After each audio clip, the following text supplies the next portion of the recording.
गीता अध्ययन के इस सेशन में आप सभी का बहुत स्वागत, जहां हम राणा सर के साथ अष्टांग योग को जान रहे हैं। आज हम आगे चलेंगे और जानेंगे क्या है अगला नियम अष्टांग योग का। सर को प्रणाम।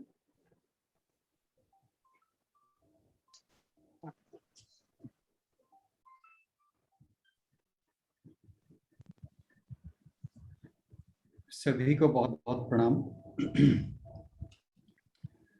बत्रा जी की न्यूज़ सुनकर बड़ा दुख हुआ। मेरी हार्दिक संवेदनाएं उनके साथ हैं। हम प्राणायाम की बात कर रहे थे लास्ट सेशन में, और कुछ मेंबर्स के उस पर कुछ प्रश्न थे। आज टाइम बहुत कम रह गया, मेरे ख्याल 5-6 मिनट ही बचे हैं। तो मेरा अनुरोध है कि जो किसी भी प्राणायाम से संबंधित कुछ प्रश्न है, हम आज उसको ही डिस्कस करेंगे, और अगर समय बचा तो फिर हम आगे चलेंगे।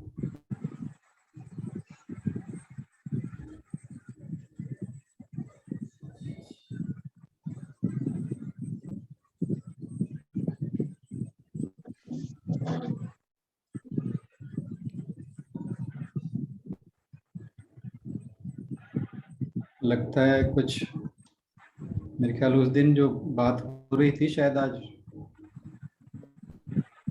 चलिए फिर। हाँ सर, मैं ही जी कर जी रही थी। हाँ जी, वही मैं ही कर रही थी। जी। कैसे होल्ड करना है? हाँ जी, वो थोड़ा एक्सप्लेन हाँ जी, कर दो। हाँ जी। क्या चीज, आपका हाँ स्पेसिफिक क्वेश्चन क्या था वो बताइए। सर, मेरा ये था कि जैसे मैं इनहेल करती हूँ हम्म। और फिर मैं होल्ड करती हूँ, जी। फिर एक्सहेल करती हूँ, हम्म। लेकिन दोनों बराबर नहीं होते। एक्सहेल और इनहेल, एक्सहेल में मुझे थोड़ा कम टाइम लगता है। तो आपने ये करना है कि आप जो इनहेलिंग का टाइम है ना, उसे कम कर दीजिए। ओके, मतलब एक्सहेल डबल ही हाँ, होना चाहिए। एक्सेल डबल ही रहना चाहिए। आप इनहेल में ज़्यादा टाइम मत रखिए, क्योंकि आप ये देखिए कि आप 1 और 2 की रेशो में कंफर्टेबल कहाँ पर है। तो मैं आप में जरूरी इनहेल नहीं, तो बहुत डीप कर लेती हूँ। हाँ, आप स्टार्ट जो 10 काउंट से करते हो ना इनहेलिंग को, हाँ जी। तो वो आपका सारा का सारा टाइम वहीं पे ही लग जाता है। वो फिर आपके पास एनर्जी बचती नहीं है उसको प्रोलॉन्ग करने के लिए एक्सेलिंग प्रोसेस को। ओह अच्छा जी। जी, तो बेटर है, अब जैसे आप 10 काउंट से करते हैं, आप उसको 4-5 पे ले आइए, तो फिर आपको एक्सेलिंग में डबल मिल जाएगा। तो आप जो पूरक है उसे कम करिए, और रेचक जो है उसको ज्यादा करिए।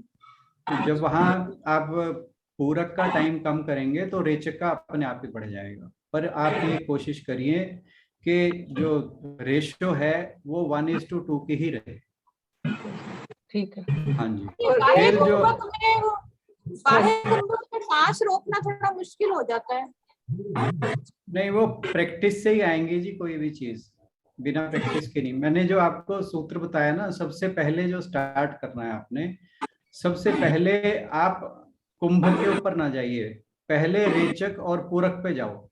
आप पूरक से रेचक को डबल पे लाओ, उसके बाद फिर जो अंतः कुंभक और बाह्य कुंभक हैं, फिर उस पे ध्यान दो। एक बार आपकी पूरक और रेचक की प्रैक्टिस हो जाएगी, तो मतलब आप कम से कम 1 वीक या 3-4 दिन, जैसे लगातार आप पहले से करते आ रहे हैं, फिर तो आपको 3-4 दिन में पॉसिबल है, ये हो जाएगा कि आप पूरक से रेचक डबल कर पाएंगे। परंतु अगर आपने शुरुआत की है फिर उसमें दिक्कत रहेगी, तो उसमें आपको 3-4 दिन के बजाय हो सकता है 1 वीक भी लग जाए। तो सबसे पहले आपका ध्यान रहना चाहिए कि आपका पूरक से रेचक डबल हो। जब आप ये स्टेज पर पहुंच जाएंगे,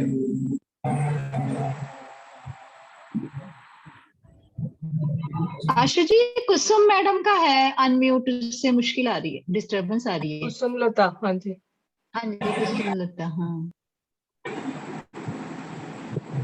तो उसके बाद फिर आप अंतः कुंभक और बाह्य बाह्य कुंभक पे जाइए, और उसे धीरे धीरे इंक्रीज करिए। पहले आप 1 या 2 काउंट से स्टार्ट कर सकते हैं, 2 काउंट का आप अंतः कुंभक कीजिए, 2 काउंट का ही बाह्य कुंभक कीजिए। आप एक्चुअली क्या होता है कि जिस चीज में हम कंफर्टेबल होते हैं हम उसमें ज्यादा टाइम ले लेते हैं। अब जैसे कुसुम बहन जी बता रही थी कि वो 10 सेकंड का इनहेल तो कर लेती हैं, पर एक्सहेल में 20 सेकंड नहीं पॉसिबल हो पाता। वो इसीलिए नहीं हो पाएगा क्योंकि आपने इनहेलिंग में टाइम ज्यादा लगा लिया। तो आपने इनहेलिंग को कम कर लो। इसी तरह जब आपको बाह्य कुंभक में प्रॉब्लम है तो आप अंतः कुंभक की जो टाइम है उसे कम करिए। आप अंतः कुंभक में ज्यादातर लोग ज्यादा कंफर्टेबल रहते हैं, तो बेटर है उसे आप जब कम करेंगे फिर आपका बाह्य कुंभक बराबर होना शुरू हो जाएगा।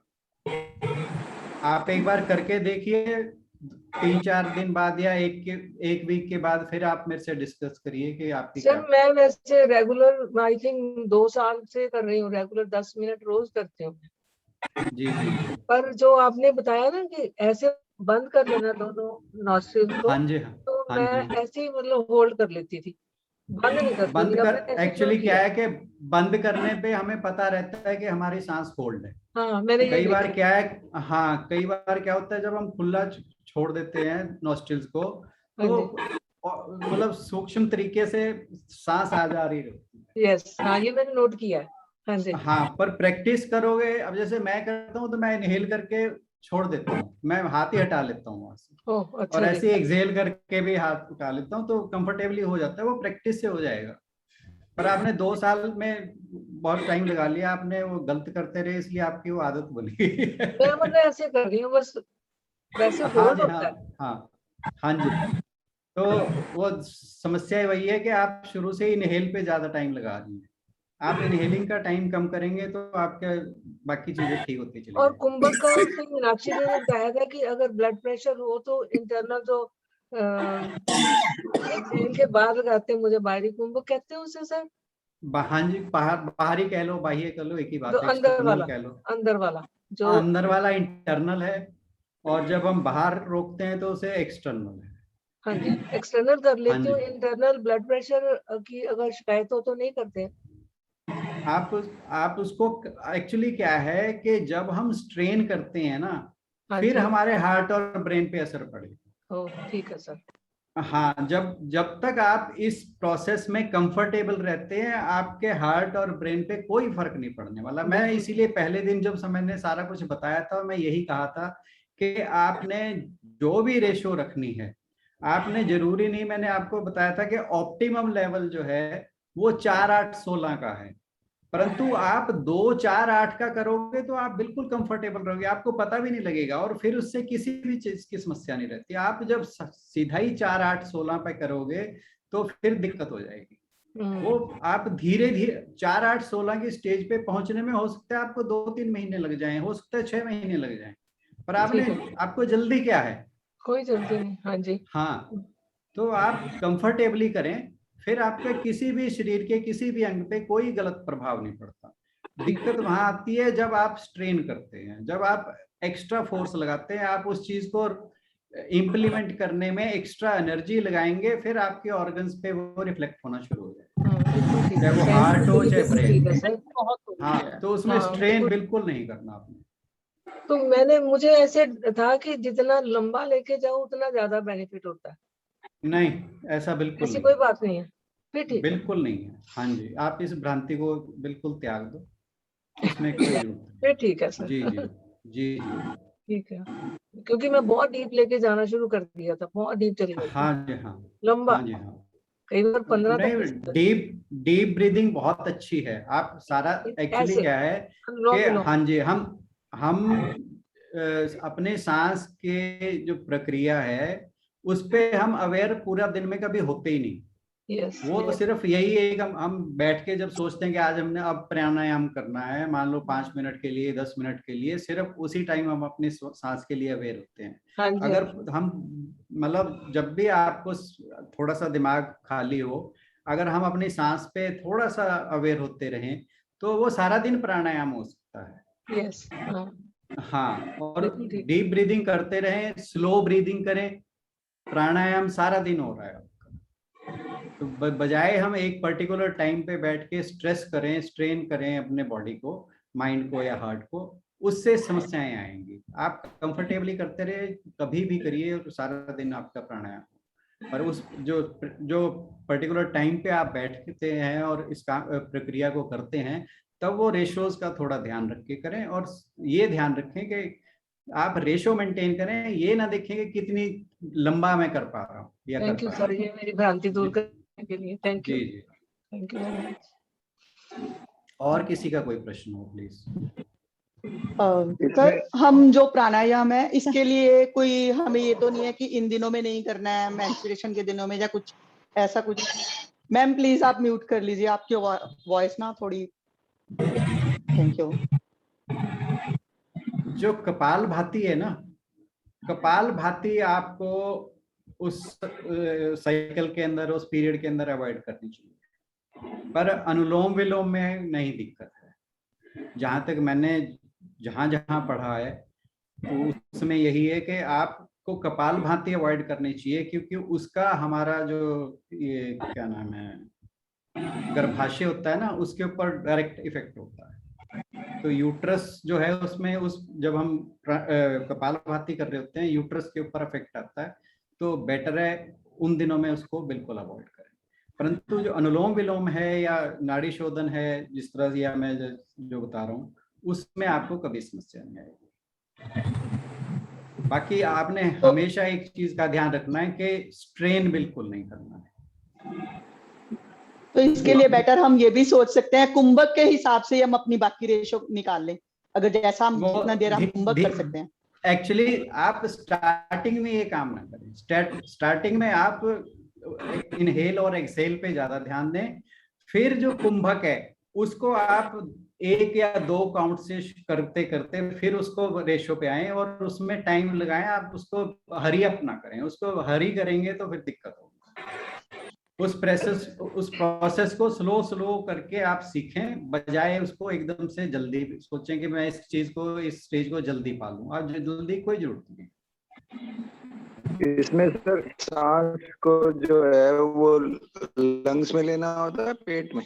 पेट में लें तो बेटर है। बेस्ट ये होता है कि पहले आप पेट को एक्सपेंड करें और फिर चेस्ट को एक्सपेंड करें। वो सारा प्रैक्टिस से आएगा। टू स्टार्ट विद, अगर आपको दोनों जगह लाने में प्रॉब्लम हो रही है तो टू स्टार्ट विद आप एब्डोमेन में रखें तो ज्यादा बेटर है। राइट। और कोई टाइम हो गया? देर बाद करना चाहिए, खाना खाने के कितनी देर बाद? 4 घंटे बाद। 4 घंटे बाद कोई भी प्राणायाम। बाकी अगर आप फ्री हैं और आपको लग रहा है कुछ कर सकते हैं तो डीप ब्रीदिंग करिए, स्लो ब्रीदिंग करिए, उसके लिए कोई इसमें उसके कोई। तो आज हम चर्चा को यहीं सीमित रखते हैं। कुछ और क्वेश्चन होंगे तो आप कल डिस्कस करिएगा प्लीज। ठीक है। खाना खाने की कितनी मतलब इसके बाद कितनी देर बाद खाना खाना चाहिए? कुछ भी खाना या पीना? कम से कम वैसे 40 मिनट कहा जाता है, बेटर है 1 घंटा रखिए आप। पर अगर आपके पास समय कम है तो 40 मिनट तो आप जरूर अवॉइड करना चाहिए। Thank you. सूज जी को प्रणाम। Thank you sir.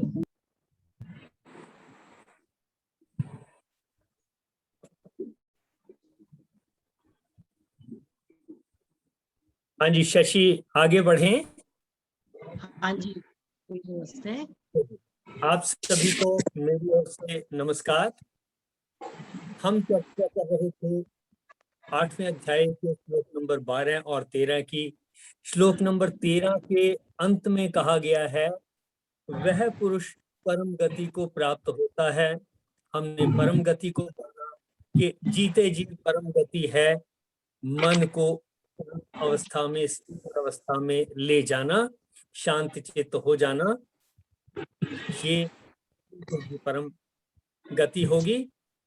और मरने के बाद परम गति अगर कहें तो उस अनंत में मिल जाना, जैसे नदियां समुद्र में मिलती हैं, उस अनंत में मिल जाना, ईश्वर में मिल जाना, ये परम गति के बाद के समय में कही जा सकती है। इसके लिए क्या करना है कि कौन परम गति को प्राप्त होता है? कहा सर्वद्वाराणि संयम्य, सभी इंद्रियों को संयम करके, उनको रोकना नहीं है, उनके काम होते रहे, आंख देखती रहे, नाक में श्वास चलती रहे, भोजन करते रहे, सब चीजें, लेकिन इन सब में संयम रखना है, बैलेंस रखना है कि कोई चीज खाने की बात है तो ज्यादा खाने से बचें, कम खाने से बचें, न्यूट्रिशन प्रॉपर हो जाना चाहिए। इसी तरीके से बातचीत करना है, ज्यादा बातचीत करने से बचें, कम बातचीत से भी बचें, यानी एक्सप्रेशन भी करना है, समझना भी है, बातचीत भी करनी है, लेकिन निरर्थक ना हो। इसी तरह से सभी इंद्रियों को या इंद्रियों के द्वारों को संयम में रखना है। मन हृदय निरुद्ध, मन को हृदय में लगाए। हमने कहा मन भटकता है, हृदय धड़कता रहता है, लगातार एक ही काम को करता है। मन को भी किसी ना किसी एक काम में लगाएं, जिस भी काम में लगाएं, जिस काम को हम कर रहे हैं उस काम में मन को लगाएं। हम कहेंगे ये हृदय में निरुद्ध हो जाना माना जा सकता है। और आत्मनो प्राण को मूर्धनि आधाय, मस्तक में स्थापित करके, जिसको यहाँ पे जगह पर भ्रिकुटी के मध्य में स्थापित करना कहते हैं, फोकस करना। योग धारणा, योग में होते हुए, योग की धारणा लेते हुए, योग क्या कर्म करना है, उसका जो फल आए उसमें समभाव रखना है, ये योग है। समत्वम योग उच्यते।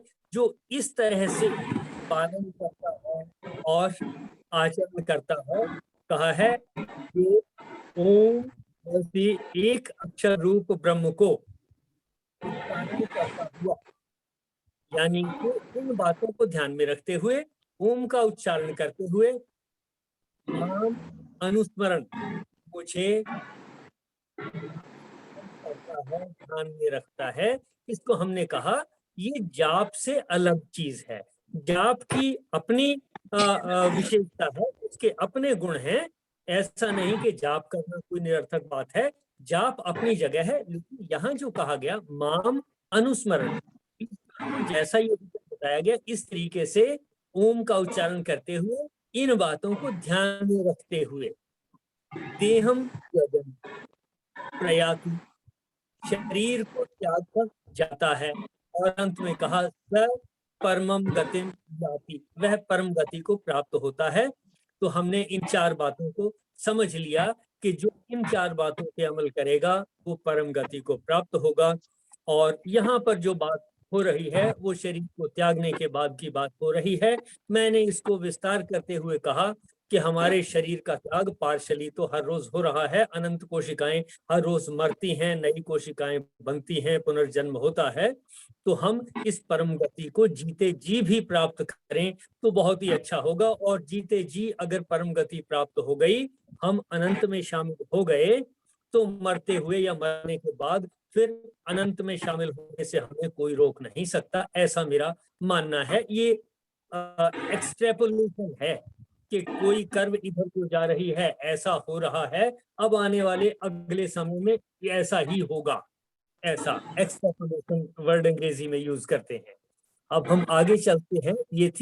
ये था रिवीजन श्लोक नंबर 12 और 13 का। श्लोक नंबर 14 की बात करेंगे। शशि इसको पढ़े जरा। हाँ जी। भगवान द्वारा अपनी प्राप्ति का सुगम उपाय, अनन्य प्रेम निरंतर चिंतन बताया जाना। अनन्य चिंतन सततम यो माम स्मरति नित्यशः तस्य हम सुलभः पार्थ नित्य युक्तस्य योगिनः। पार्थ हे अर्जुन, यह मयि अनन्य चेतः, जो मुझ में अनन्य चित्त होकर नित्यशः सततम सदा ही निरंतर माम स्मृति मुझ पुरुषोत्तम का स्मरण करता है, तस्य नित्य युक्तस्य उस नित्य निरंतर मुझ में युक्त हुए योगिनः योगी के लिए अहम सुलभः मैं सुलभ हूँ, सहज ही प्राप्त हो जाता हूँ। हे अर्जुन, जो पुरुष मुझ में अनन्य चित्त होकर सदा ही निरंतर मुझ पुरुषोत्तम स्मरण करता है, उस नित्य मुझ में युक्त हुए योगी के लिए मैं सुलभ हूँ, अर्थात सहज ही प्राप्त हो जाता है। देखिए श्लोक में भी अंतिम शब्दों पे पहले जरा ध्यान दें। तस्य उस नित्य युक्त से लगातार युक्त हो गया है, वो हुआ नित्य युक्त, उसके योगी नहीं है। फिर योगी की बात आ गई। योगी कौन? जो योग का अनुसरण करता है। योग क्या? इसके फल में समभाव में रहिए, यही योग है। जो इसका अनुसरण करता है वह योगी है। कहा नित्य युक्त से युक्त है। युक्त हुए योगी को अहम सुलभ है, मैं सुलभ हूं। यानी कि घूम फिर करके सारा कुछ स्टडी करते हुए, समझते हुए कहीं ना कहीं योग की बात आती है, ये समभाव की बात आती है। इसको जितना हम प्रैक्टिस कर लें उतना समझें कि हम ईश्वर के पास उस अनंत शक्ति के नजदीक पहुंच गए, उस अनंत समुद्र में हम शामिल हो रहे हैं। शुरू में कहा है हे पार्थ, हे अर्जुन, यह अनन्य चित्ता, दूसरी तरफ चित्त न जाना, चित्त का दूसरी ओर न जाना, फोकस रखना। किसमें? योग की तरफ, योग को फॉलो करने की तरफ फोकस करना, या जो कृष्ण जी ने और बातें बताई हैं उन पर फोकस करना। यह अनन्य चेता, जो दूसरे में ना लगे हुए चित्त से नित्यशः है, सदा ही, सततम लगातार, माम स्मरति, ईश्वर को स्मरण करना। मैंने कहा स्मरण में और जाप में अंतर है, और ये कहने का ये मतलब कदापि नहीं है कि जाप कोई खराब बात है। उसकी अपनी उपयोगिता है, जहां से भी पढ़ें सीखें, जैसे भी किसी गुरुजन ने बताया हो, उसमें कोई खराबी नहीं है। लेकिन यहाँ जो स्मरण की बात है, ये बात है ईश्वर के बारे में जो पहले 4 बातों की बात कही गई है, उनको ध्यान में रखते हुए ओम का स्मरण करना, इसकी बात हो रही है। फिर से देख लें उन 4 बातों की। कौन सी 4 बातें? सर्वद्वाराणि संयम्य, इंद्रियों को संयम करना, मन है हृदय निरोध्य, मन को हृदय में रोकना, यानी किसी एक बात पर, जैसे हृदय धड़कन पर सारी उम्र फोकस रहता है, चलता है, उस पर फोकस रखना। आत्मनः प्राणम मूर्धनि आधाय, अपने प्राणों को मस्तक में स्थापित करके योग धारणाम आस्थित है। ये 4 काम करने हैं, और ऐसा करते हुए अगर ओम का उच्चारण करते हैं तब इसको कहेंगे कि ये स्मरण हो रहा है, उसको हम स्मरण कर रहे हैं। माम स्मरति तस्य नित्य युक्तस्य, उस नित्य ही यानी हर रोज प्रतिदिन लगे हुए, किसमें लगे हुए? योगिनः, योग में लगे हुए, या ईश्वर की बताई हुई या कृष्ण जी की बताई हुई बातों में लगे हुए। अहम सुलभ है, उनके लिए मैं सुलभ हूं। देखें जरा इसमें किसी का कोई प्रश्न? ये था श्लोक नंबर 14।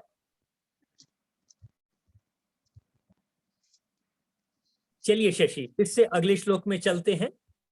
हाँ जी, आगे है भागवत प्राप्ति से पुनर्जन्म का अभाव और अन्य समस्त लोगों को पुनरावृत्तिशील बतलाना। मामुपेत्य पुनर्जन्म दुःखालयम शाश्वतम नाप्नुवन्ति महात्मानः संसिद्धिं परमां गताः। परमां संसिद्धिं गताः, परम सिद्धि को प्राप्त महात्मानः, महात्मा जन, माम उपेत्य, मुझको प्राप्त होकर, दुःखालयम, दुखों के घर, अशाश्वतम, दुःखालयम अशाश्वतम, दुःखालय, दुःखालयम प्लस अशाश्वतम, दुःखालयम अशाश्वतम, दुखों के घर, क्षण भंगुर, पुनर्जन्म न आपनुवंती, पुनर्जन्म को नहीं प्राप्त होते। परम सिद्धि को प्राप्त महात्मा जन, मुझको प्राप्त होकर, दुखों के घर, क्षण भंगुर, पुनर्जन्म को नहीं प्राप्त होते। देखें यहां अंत के शब्दों को फिर से देखें। पुनर्जन्म न आपनुवंती, पुनर्जन्म को प्राप्त नहीं होते। एक नदी अनंत में मिल गई, एक आत्मा अनंत चेतना में ईश्वर की शक्ति में मिल गई, तो समझें कि जब तक फिर कोई इच्छा नहीं है तो वहां शामिल हो गए, उनका अस्तित्व समाप्त हो गया, उनके दोबारा जन्म लेने की जरूरत नहीं पड़नी चाहिए। ऐसी भावना, ऐसा अर्थ यहां से समझ में आता है। अब श्लोक के शुरू से चलते हैं। परमाम संसिद्धिम गताः, जो परम सिद्धि में पहुंच गए हैं। परमाम संसिद्धिम, परम सिद्धि में जो गताः यानी चले गए हैं, पहुंच गए हैं। कौन? महात्मा ने है, महात्मा जन, कि जो महात्मा जन परम सिद्धि को प्राप्त हो गए हैं, परम सिद्धि में पहुंच गए हैं, यानी कि उनका मन शांत हो गया है, मन की उथल पुथल समाप्त हो गई है और कर्म के फल में समभाव में आ चुके हैं, तभी परम सिद्धि प्राप्त होगी। ऐसी परम सिद्धि को जो प्राप्त हो चुके हैं, माम उपेत्य, मुझे प्राप्त होकर, यानी जिसके मन की हलचल रुक गई, बैलेंस हो गई, या उसने स्ट्रेस देना बंद कर दिया हमें, तो समझें कि हम उस ईश्वर की शक्ति को प्राप्त हो गए हैं। उस शक्ति में भी हलचल नहीं होती, ऑटोमेटिक सब क्रियाएं चलती हैं। चाहे पूरी हलचल चल रही हो पूरे यूनिवर्स में, लेकिन सब चीज नियंत्रण में है, चल रही है। कोई चीज नष्ट होती है, दूसरी बनती है, किस तरीके से है इसका हमें पता नहीं है। माम उपेत्य, मेरे को प्राप्त होकर। आगे कहा दुखालयम, दुख का घर, आलय घर, दुख आलयम, दुख के घर की बात हो रही है। और अगला शब्द इस्तेमाल हुआ अशाश्वतम, हिंदी में लिखा है क्षण भंगुर। देखिए ये क्षण भंगुर शब्द जो है, इसको अगर हम कहें अनंत के हिसाब से तो सब कुछ ही क्षण भंगुर है, और अगर इस जीवन के हिसाब से सोचें तो फिर सिर्फ इतनी बात है कि किस दिन मृत्यु आ जाएगी पता नहीं। लेकिन फिर भी जन्म से मृत्यु तक एवरेज 60, 70, 80, 90, 100 साल जितने भी जीवन है, इतने सालों में तो क्षण भंगुर नहीं है, इतने साल तो बना रहेगा। मैं कैलकुलेट कर रहा था इंटरनेट से देख करके कि मेरी आयु जुपिटर के ऊपर हूं तो 6 साल से कम है, और शनि के ऊपर मैं पैदा हुआ हूं तो अभी 2.5 साल से भी कम है। इसी तरह से अगर मैं किसी और जगह पैदा हुआ हूं तो मेरी आयु हो सकता है अभी एक क्षण ही हो। उसके काल गणना की बातें इससे आगे के श्लोक में आएंगी। तो यहां कहा दुखालयम, दुख का घर है। क्या? अशाश्वतम, जो शाश्वत नहीं है, यानी जिसकी उत्पत्ति है और जिसका विनाश है, वह अशाश्वतम है, अशाश्वत है। शाश्वत क्या है? जिसका क्षरण नहीं होता। कौन है? ईश्वर की शक्ति है, जिसका क्षरण नहीं होता उसी को शाश्वत कहते हैं, कि वो ईश्वर की शक्ति दुख में नहीं आती।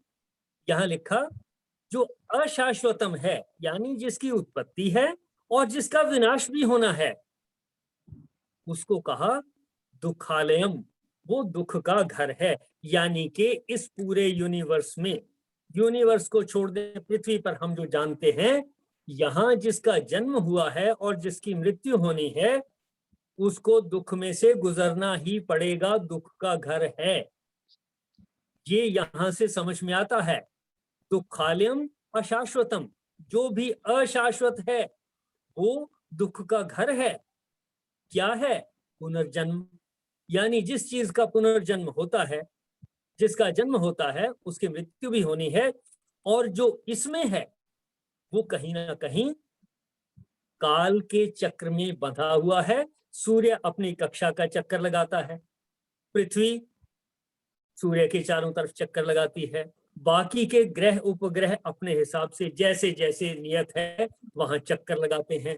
उसके अनुसार समय बनता है, वर्ष बनते हैं, दिन बनते हैं, रात्रि आती है। समय की गणना भी इसी तरीके से की जाती है। समय की गणना तो अब किसी दूसरे तरीके से भी आ गई कि क्रिस्टल की फ्रीक्वेंसी किस टेम्परेचर के ऊपर कितनी है, उस फ्रीक्वेंसी के हिसाब से कैलकुलेशन होती है। हमारे हाथों की जितनी भी घड़ियां हैं आजकल, ये क्रिस्टल वॉच जितनी भी हैं, ये उनके ऊपर आधारित हैं। तो वो समय की बात है। यहाँ इस श्लोक में कहा परम सिद्धि को प्राप्त हुए महात्मा जन। कौन परम सिद्धि को प्राप्त होंगे? जिनकी चर्चा हमने पहले कर ली। मेरे को प्राप्त होकर कब प्राप्त होंगे? मन शांत हो गया तो समझिए परम गति प्राप्त हो गई, ईश्वर में हम शामिल हो गए, अनंत में हम शामिल हो गए। दुखालयम अशाश्वतम, कि जो भी शाश्वत नहीं है वो दुख का घर है, ऐसे पुनर्जन्म को प्राप्त नहीं होते। देखें जरा, आज की चर्चा यहीं तक रखेंगे। किसी का कोई प्रश्न है तो उसकी चर्चा करेंगे, या अपनी तरफ से आप कुछ कहना चाहें तो जरूर जोड़ें। कोई ऐसा सा रूल बताओ कि मन परमानेंटली शांत हो जाए। देखिए, योग के अभ्यास की ही पूरी बात की गई है। कृष्ण जी ने जहां तक कहा हुआ है कि अभी तक इन श्लोकों तक, 7वें अध्याय तक जो उन्होंने बातें बताई हैं, उन्हीं का अभ्यास करना है। योग की ही बात आती है, समत्व योग की ही बात आती है, उसी का अभ्यास करना है। उसी के अभ्यास से ही मन समभाव में आएगा, मन की उथल पुथल उसी से होगी। और दूसरी बात जो अभी आज के श्लोक में हमने जाना, जिसका जन्म हुआ है और जिसकी मृत्यु होनी है, वो दुखों में से गुजरेगा। ये इंटरवल दुखों का घर है, ये जो स्पैन है ये दुखों से भरा हुआ है। इसको एक्सेप्ट करके चलना पड़ेगा। कोशिश करके हम स्ट्रेस से बचें। दुख से तो गुजरना ही है, कम हो ज्यादा हो गुजरना है। कोशिश रहे कि हम ज्यादा स्ट्रेस से बचें। चाइल्ड बर्थ पे भी ज्यादा तकलीफ है तो डॉक्टर फिर कोई इंजेक्शन देगा या किसी तरीके से सर्जरी करेगा, कोई और तरीके निकालेगा। लेकिन बच्चे को जिस वक्त कनेक्शन उसका काटना है, नाल को काटा जाना है, उसकी तकलीफ से बच नहीं सकते। और जो बच्चा उस समय नहीं रोया वो मृत ही है, उसमें जीवन नहीं आया। वहीं से जीवन शुरू होता है, दुख से। पेन, एगनी, क्राई, दुख, स्ट्रेस और चीख, यहां से तो जीवन शुरू होता है। इससे पहले भी जहां से गर्भाधान शुरू होता है, उसके बाद मां को बहुत लंबे समय तक स्ट्रेस में से गुजरना पड़ता है। तो स्ट्रेस से हम बच पाएंगे, इसको हमें भूल जाना चाहिए। लेकिन स्ट्रेस को मैनेज कर पाए, इस पे फोकस करना चाहिए। यही सारा प्रयास है हमारा। और इसके लिए भगवत गीता में जो हमें पता लगा है वो योग के अभ्यास की बात है, समत्व योग के अभ्यास की बात है। ऐसा अभी तक हमारी समझ में आया। देखें, बहुत अच्छा बताया। दुख में से गुजरना भी बिल्कुल ठीक है, वो भी सुख और दुख तो ये जीवन के द्वंद्व है। पर ये सब कुछ रखते हुए भी कभी ना कभी क्षण भर के लिए तो लड़खड़ा जाते हैं। वो उससे डरना नहीं है, वो नेचुरल है। अननेचुरल कुछ नहीं है, ये प्राकृतिक है जो प्रकृति ने बनाया। अगर हम सोचें कि उसको हम समाप्ति कर देंगे, प्रकृति की शक्ति को कैसे समाप्त किया जा सकता है? हो ही नहीं सकता, संभव है। मन की दृढ़ता हो तो फिर ठीक रहता है। लेकिन मैंने ये कहा, इसको हम मैनेज कर सकते हैं। अधिक स्ट्रेस में आने से हम बच सकते हैं, लेकिन दुख समाप्त हो जाएगा, ये धारणा गलत हो जाएगी। नहीं, वो तो दुख ने आना है, आने दें, लेकिन हमारा प्रयास होगा कि हम उसको मैनेज कर सकें, एक्सेप्टेबल लिमिट्स में ला सकें। कि अगर मुझे एक्सरसाइज करनी है, दौड़ना है, मैं रेस में हूं, हृदय धड़केगा, उस लेवल तक ही दौड़ना है जिस लेवल तक हार्ट फेल ना हो, फेल नहीं होने देना उसको। अगर मुझे पता है कि हार्ट की प्रॉब्लम है तो मैं रेस में भाग लेने से बचूं, या मैं उतनी रेस तक जाऊं जहां हार्ट फेल होने का खतरा नहीं है। इसी तरह से जीवन के जितने भी स्ट्रेस हैं उनको हम मैनेज करने के तरीके ढूंढें, और ये मान के चलें कि स्ट्रेस तो आएगा और उस ईश्वर ने हमें शक्ति दी है, हम उससे मैनेज करेंगे।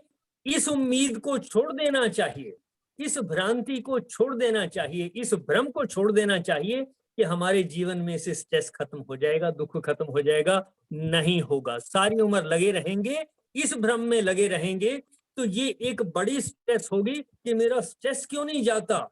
इससे बड़ा स्ट्रेस कोई नहीं हो सकता कि मेरा स्ट्रेस क्यों नहीं जाता। देखिए, आप सोचिए जरा 1 मिनट के लिए, सारे जीवन अगर मैं ये सोचता रहूं मेरा स्ट्रेस क्यों नहीं जाता, इससे बड़ा स्ट्रेस क्या हो सकता है। सर समर्पण करेंगे तो तभी बच सकते हैं हम। समर्पण ठीक बात है, बिल्कुल ठीक, मैनेज होएगा, बिल्कुल ठीक, समर्पण से मैनेज होगा, सॉरी कह देने से मैनेज होगा, भले ही अपनी गलती हो या ना हो, कोई बात नहीं, सॉरी कह देने से मैनेज हो सकता है। जिसको दुख सहने से भी कम होगा, मैं कहा दुख सहने से भी दुख कम होगा। हाँ, ये ठीक है बात, बिल्कुल ठीक, किसी लेवल तक सहन भी करना है, और अगर सहन करने से ज्यादा जाता है तो दवाई लेनी है, मैनेज करना है कि दबाया जा सकता है, हाथ पांव दबाए जा सकते हैं, कोई किसी और तरीके से हृदय को भी कोई प्रेशर दे करके जो है रुकने से रिवाइव किया जा सकता है। ये सारे तरीके हैं, उसमें चाहे मेडिसिन आए, मेडिकल आए, टेक्नोलॉजी आए, साइंस आए, सब कुछ आए, स्ट्रेस को मैनेज करने की तरफ फोकस करना है। हमने स्ट्रेस को एक्सेप्ट करना है, बढ़ता है तो मैनेज करना है। लेकिन ये भ्रांति कि मेरा स्ट्रेस खत्म क्यों नहीं होता, ये सबसे बड़ा स्ट्रेस होगा, याद रखें इस बात को। नहीं, ये सुख और दुख स्ट्रेस है तो सारा पूर्वकृत कर्म है, होगा तो उसके मुताबिक ही। लेकिन किसी के कर्म हो या ना हो, कर्म हो या ना हो, जीवन तो तभी आना है जब स्ट्रेस है। बगैर स्ट्रेस के एक सेल, बॉडी का एक सेल 1 से 2 हो नहीं सकता। बच्चे का जब गर्भाधान होता है उसका साइज 1 मिलीमीटर के 10वें हिस्से के बराबर है, वहां से लेकर के बच्चे के साइज तक होने में कोशिकाएं 1 से 2, 2 से 4 इस तरीके से बढ़ रही हैं। कोई कोशिका, कोई एक चीज बढ़ करके स्ट्रेस में से गुजरे बगैर 1 से 2 हो नहीं सकती। वो धीरे धीरे होता है, पता नहीं लगता। माता के शरीर पे यही स्ट्रेस बढ़ता है, फोकस होता है, उसको बहुत तकलीफ से गुजरना पड़ता है। लेकिन बच्चे को भी, माँ को भी, पूरे एनवायरनमेंट को भी, आप कहेंगे एनवायरनमेंट को कैसे? भाई यहाँ मेरा शरीर बढ़ रहा है तो हवा को धकेलेगा ना, अपने एनवायरनमेंट को धकेलेगा। एक बीज मिट्टी में है, वो मिट्टी को प्रेशर से धकेलता है। स्ट्रेस है, मिट्टी के ऊपर भी स्ट्रेस आ रही है, जड़ें जाती हैं जमीन में, उनसे फैलता है, दीवारें तक क्रैक हो जाती हैं। बड़े बड़े पेड़ों के जड़ों से दीवारें तक क्रैक होनी शुरू होती हैं। यानी कि जहां भी जीवन ने बढ़ना है, अंदर भी बाहर भी स्ट्रेस आना है। हमने सिर्फ मैनेज करना है कि वो जो दीवार है उसकी जगह उसके बगल में मैं पेड़ लगाने से बचूं, और अगर वहां हो गया है तो मैं उसको बढ़ने दूं, या जो भी जिस भी तरीके से मैनेज करूं। एक्सेप्टेंस जरूरी है, ये भाव जरूरी है कि स्ट्रेस तो आएगा ही, ये जीवन का एसेंशियल हिस्सा है। हमारे जिंदा रहने के लिए स्ट्रेस जरूरी है। जिस दिन स्ट्रेस खत्म है उस दिन जीवन समाप्त है। देखिए, बिल्कुल। हाँ जी, समापन की ओर बढ़े। हाँ जी, मैं आप भी बढ़ते हैं, बाकी इसी के ऊपर कल और चर्चा की जा सकती है। बहुत बहुत धन्यवाद राणा सर का। जैसे कि एक योगीज होते हैं और एक स्ट्राइविंग योगीज होते हैं जो योग की स्थिति की तरफ बढ़ना चाहते हैं, साधक हैं। जैसे यहाँ पर जितने भी लोग बैठे हैं वो क्यों गीता से जुड़े हैं, कुछ जानना चाहते हैं, उस रास्ते पर चलना चाहते हैं। तो बड़ा अच्छा लिखा है कि striving yogis should view this world as a school, कि हम हर रोज स्कूल में हैं और रोज हम कुछ ना कुछ सीख रहे हैं।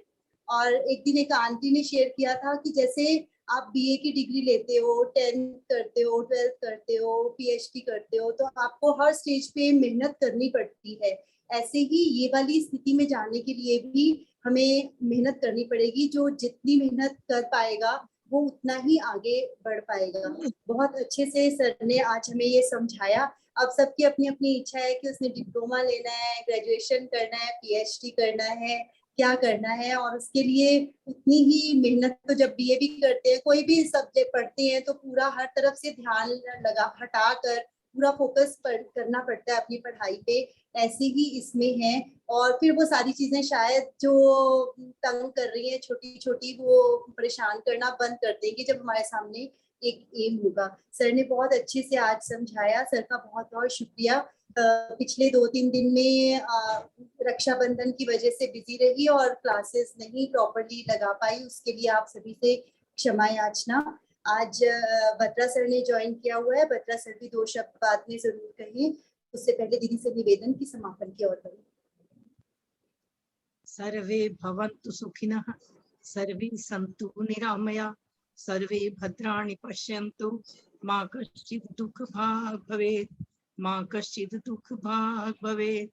गौ माता की परम कृपा से सुख समृद्धि का बसेरा, गौख दरिद्र भागे सब ग्रंथों का सार घनेरा। बोल गौ माता की जय। ओम ब्रह्म अर्पणम अस्तु, ओम ब्रह्म अर्पणम अस्तु, ओम ब्रह्म अर्पणम अस्तु। हरिओम जी, सत्संग का बहुत आनंद आया और हमारी ये श्रृंखला दिन प्रतिदिन बढ़ती रहे। राणा सर के और सतीश भाई सब के विचारों को सुन के काफी कुछ लगता तो है, चेंज बहुत आ गया, पर फिर वो ही जीवन की डोर में लड़खड़ा तो कहीं ना कहीं जाते ही है। बहुत सार्थक रही आज की चर्चा। इस पूरे सहयोग के लिए आप सभी का धन्यवाद और मेरी ओर से आप सबको प्रणाम। आपको भी प्रणाम। प्रणाम जी, प्रणाम। सभी को प्रणाम। और बत्रा सर से निवेदन की बहुत दिनों बाद आज सर ने ज्वाइन किया, तो 2 शब्द जरूर, जो भी श्लोक के बारे में अच्छा लगा या जो आपकी इच्छा हो। ओम जी, धन्यवाद आप सबका। मेरी भाभी के बारे में भी आपने बोला, उसके लिए भी बहुत बहुत धन्यवाद। उनकी आत्मा की शांति के लिए प्रार्थना की, उसके लिए भी धन्यवाद आप सबका। शशि जी पूछ रहे थे कि परमानेंट शांति कैसे मिल सकती है। मैंने एक बार पहले भी बताया था कि परमानेंट शांति जो है ना, मध्य प्रदेश में जाए, वहां पे जब आदमी कोई पूरा हो जाता है उसको कहते हैं वो शांत हो गया। तो परमानेंट शांति जो है ना, वो शांत होने के बाद ही मिलती है, उससे पहले नहीं मिल सकती है।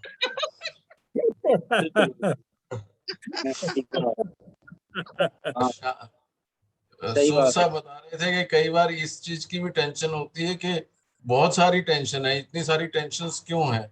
मैं इसका रिवर्स भी बता देता हूँ। मेरे पिताजी को कभी कभी इस बात की टेंशन होती थी कि कोई टेंशन क्यों नहीं है, सब कुछ ठीक ठीक क्यों चल रहा है। तो इसलिए ये जो है ना टेंशन और शांति, ये तो चलती रहेगी जब तक शरीर है, जब तक सांस है, तब तक। सिर्फ इसमें से जब भी टेम्परेरी आपको सेटबैक लगे, किसी को भी लगे, तो जब रात गई बात गई, वो फंडा होना चाहिए। हर सुबह परमात्मा को धन्यवाद देते हुए उठे, हर सुबह एक नई शुरुआत करें, पिछले दिन की बातें भूल जाएं, दिन अच्छा ही बीतेगा। और अगला दिन अच्छा बीता तो सारी आगे की सारी बची हुई जिंदगी अच्छी बीतेगी। धन्यवाद, बहुत बहुत शुक्रिया। बहुत ठीक बात कही बत्रा साहब, आपने बहुत अच्छी बात कही।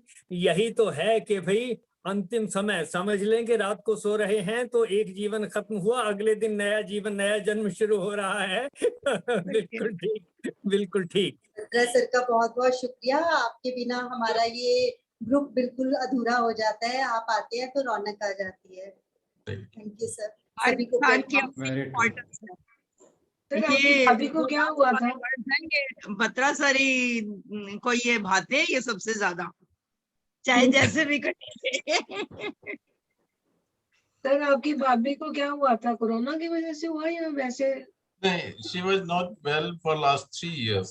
उनको बड़ी अजीब सी ऐसी प्रॉब्लम हो गई थी जो 1 लाख में से 1 आदमी को होती है। MND बोलते हैं मेडिकल टर्म में, motor neuron disease, MND। Okay. तो ब्रेन के जो कमांड्स है वो बॉडी के पार्ट्स तक नहीं पहुंचते। 3 साल पहले उनके दूसरे बेटे की शादी हुई थी, उसके बाद डेवलप हुआ, पहले टांगों में, फिर लोअर पार्ट्स में, फिर सारे बॉडी में। तो यानी अगर शरीर पे कहीं मक्खी बैठी है तो वो भी नहीं हटा सकती, ये हालत उसका 1.5 साल से बिल्कुल शी वाज ऑन बेड, तो उनका चोला बदल गया। ये इसमें ही उनकी भी मुक्ति है और परिवार की भी मुक्ति है। तो वाकई वो तो ठीक है, बड़ा मुश्किल होता है, बहुत critical condition. Batra sir, Satish sir ने जैसे अभी बड़े अच्छे से बात की उसके बारे में कि आप कैसे हार्ट को भी मैनेज कर सकते हो पंप करके, तो डॉक्टर के सर ने हमें बड़े अच्छे से ना वो सीपीआर का प्रोसेस समझाया था। और अभी भी जैसे उनका जो चल रहा है तो वो चाहते हैं कि जहां जहां भी हो सके उसको आगे, तो मैं ये सोच रही हूँ क्या मैं उनसे रिक्वेस्ट करूं अगर ऑनलाइन एक बार हम सबको भी वो सीपीआर का प्रोसेस का सेशन दे पाए, क्योंकि वाकई में सर कहते थे कि वो बहुत अच्छी टेक्निक है और काफी लोग सरवाइव कर जाते हैं अगर इमीडिएटली आपको उन्हें दे देते हो ट्रीटमेंट, वो जो प्रेशर देके जैसे सर ने अभी बताया। ठीक है, बिल्कुल बिल्कुल करें, है ना? कुछ भी नया सीखने के लिए तो हमेशा तैयार रहना चाहिए। हाँ जी, तो ट्राई तो एटलीस्ट करेंगे ना सब लोग, अगर कभी भी हाँ। कहीं रास्ते में भी कहीं पे भी जरूरत किसी को पड़े तो वो कहते हैं एक बार ट्राई जरूर करना चाहिए, तो काफी पेशेंट हमारे सरवाइव कर जाते थे उससे। बिल्कुल ठीक, जरूर जरूर। सभी को प्रणाम। हरिओम। बहुत बहुत धन्यवाद। जय श्री कृष्णा जी। जय श्री कृष्ण। जय श्री हरे कृष्ण। आज के आनंद की जय हो।